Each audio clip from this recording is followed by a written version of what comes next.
Comme tu l'as vu dans le titre, on va parler de la maison mystérieuse des Winchester. Si par Winchester tu penses automatiquement aux deux frères super canons de la série, tu as totalement tort.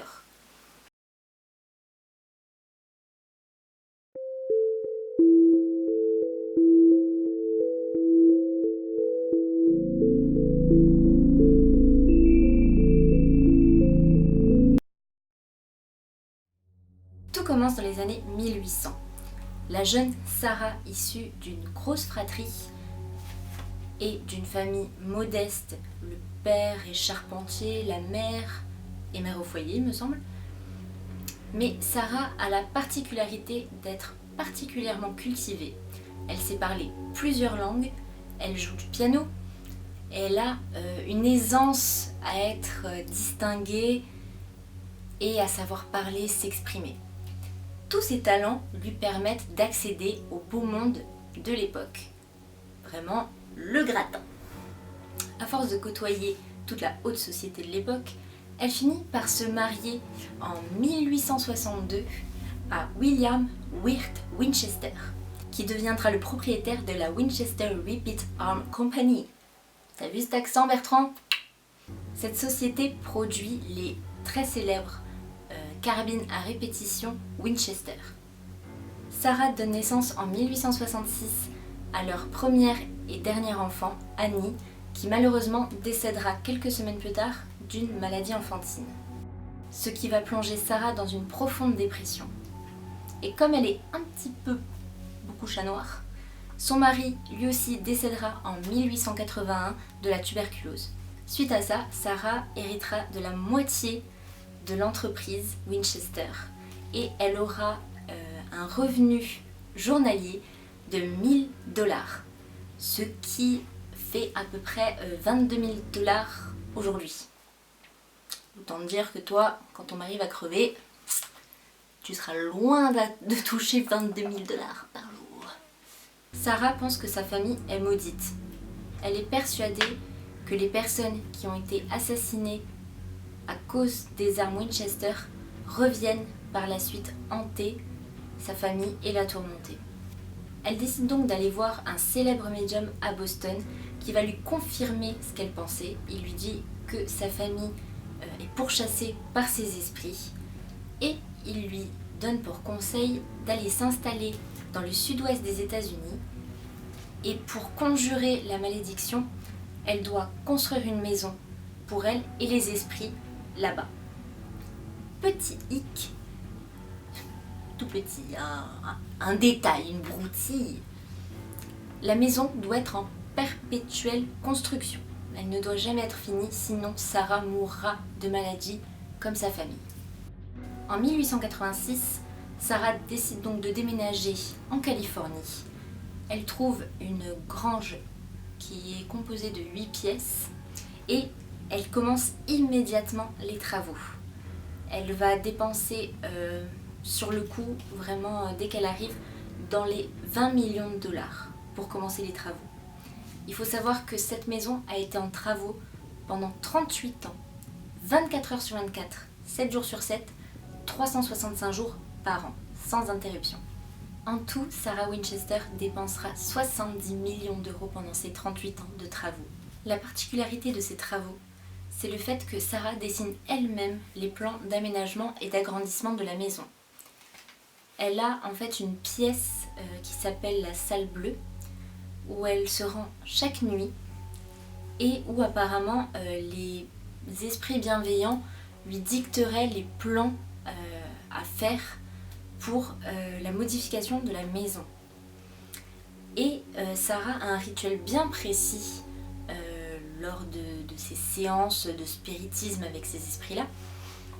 Elle a fait confectionner 13 robes spécialement pour ces occasions, chacune de couleurs différentes.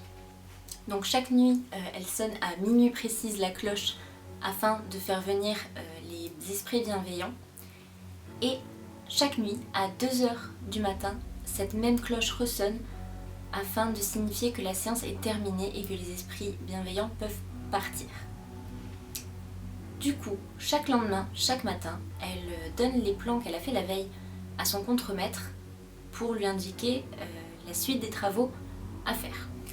Sarah et les différents esprits bienveillants ont pour but, en élaborant ces plans, de perdre les âmes vengeresses dans la maison. Du coup, c'est une maison qui va avoir beaucoup de particularités.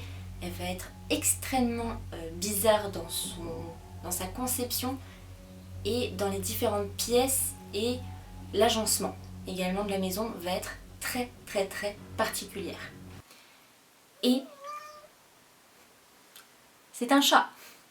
Enfin, vous le voyez pas, mais il est là et malheureusement il parle beaucoup. Merci Volcan. Beaucoup de rumeurs courent sur Sarah. Il y a un mystère autour d'elle, notamment parce qu'elle aime être seule. C'est une personne très solitaire qui, au cours de ses journées, ne va croiser que ses serviteurs et ses ouvriers qui travaillent sans relâche sur les travaux de la maison. Il y a également beaucoup de rumeurs à propos de Sarah, notamment parce qu'elle a aussi une façon de se vêtir assez peu commune. Elle porte tout le temps un voile noir devant son visage, peut-être pour porter le deuil constant de sa famille décimée. Je ne sais pas. Si tu as d'ailleurs une théorie là-dessus, n'hésite pas à la dire en commentaire. Malgré les folles rumeurs qui peuvent courir à son sujet, Sarah continue inlassablement les travaux. Elle démolit, elle fait construire, elle fait modifier toutes les pièces de la maison. Toujours, toujours, toujours. La maison devient de plus en plus étrange. Notamment parce qu'elle a des escaliers qui mènent à des plafonds. Elle a aussi des placards sans fond, d'autres placards qui s'ouvrent sur un mur. Et elle a aussi notamment une porte très particulière qui est très connue dans la maison. C'est une porte qui s'ouvre sur le vide à l'avant de la maison. Il faut savoir que Sarah est fascinée par le chiffre 13. Elle est persuadée qu'il a le pouvoir d'éloigner les esprits maléfiques. C'est pourquoi certaines pièces sont composées de 13 fenêtres, elles-mêmes faites de 13 carreaux de verre. Les lustres étaient eux aussi composés de 13 bougeoirs. La vidange de l'évier était composée de 13 trous. Et tous les crochets qui servaient à suspendre les vêtements ou les manteaux étaient tous des multiples de 13. Il y avait même un vitrail composé de fleurs qui avaient toutes 13 pétales, etc., etc., etc. T'as compris le concept. La maison contient aussi un escalier très particulier pour l'époque, ça n'avait jamais été vu, et personnellement, c'est ce qui pour moi caractérise le mieux l'étrangeté de la maison. C'est un escalier en colimaçon qui est composé de 42 marches. Dans la norme, 42 marches, ça permet de monter 3 étages. Mais pas celui-ci. Non, non, non. Cet escalier-là a des marches qui ne font que 5 cm. Et oui, Sylvie, ça te rappelle quelque chose, 5 cm? Peut-être ton ex? Quelle vanne pourrie! En 1906, la maison atteint 7 étages. Elle est composée également de environ 160 pièces, dont 40 chambres, 17 salles de bain, 19 cheminées et 3 ascenseurs. Cette année-là, un terrible tremblement de terre touche la région. La maison est touchée, les 3 derniers étages s'effondrent complètement. Et Sarah, à ce moment-là, est dans l'une des chambres d'un des 3 étages qui s'effondrent. Elle est complètement ensevelie sous les débris. Heureusement, aucune égratignure, elle s'en sort indemne. Elle croit dur comme fer que les esprits ont fait s'effondrer ces 3 derniers étages car ils étaient en colère que la maison soit quasiment terminée. Du coup, Sarah décide de ne pas rénover ces 3 derniers étages effondrés en espérant que quelques esprits soient prisonniers à l'intérieur. Mais du coup, comme elle a peur que cela se reproduise, elle continue d'agrandir et de modifier constamment la maison. Le 4 septembre 1922, après avoir fini sa séance de spiritisme quotidienne, Sarah part se coucher dans l'une de ses chambres et elle n'en sortira Jamais. Elle mourut dans son sommeil à l'âge de 83 ans. Je vais vous donner mon avis sur Sarah Winchester. Je ne pense pas qu'elle était folle. C'était quelqu'un de très sensé, de très cartésien, mais je pense qu'à cause du décès déjà de sa fille et ensuite de son mari, ça l'a plongée dans une dépression qui l'a fait croire à plein de choses. Et elle s'est complètement abandonnée là-dedans et elle s'est rassurée là-dedans. Bon, après, il faut dire que, n'empêche, elle n'est pas morte de maladie. Donc ça, quelque part, ça a fonctionné. Elle est morte tranquillou dans son sommeil. Il y a quand même pire comme mort. À 83 ans, c'est plutôt pas mal. La maison des Winchester existe toujours. On peut même la visiter. C'est devenu actuellement un musée.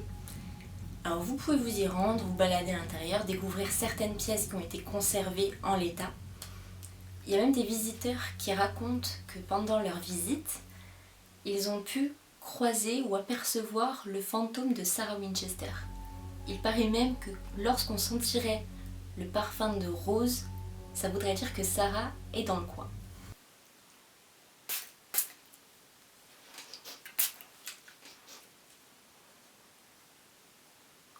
C'est pour me mettre dans l'ambiance. Sarah ?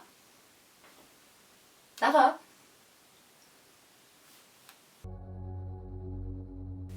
Si tu as aimé la vidéo, je t'invite à laisser un petit pouce. Ça m'encourage, ça me fait plaisir et ça mange pas de pain. N'hésite pas à t'abonner. Et si tu as une envie particulière, une histoire que tu aimerais que je raconte, n'hésite pas à me le laisser en commentaire, ça me ferait très plaisir. Sur ce, je vais vous laisser. On se dit à la prochaine vidéo. Et n'oublie pas que quand tu vas dormir, il faut toujours regarder sous ton lit. Ciao!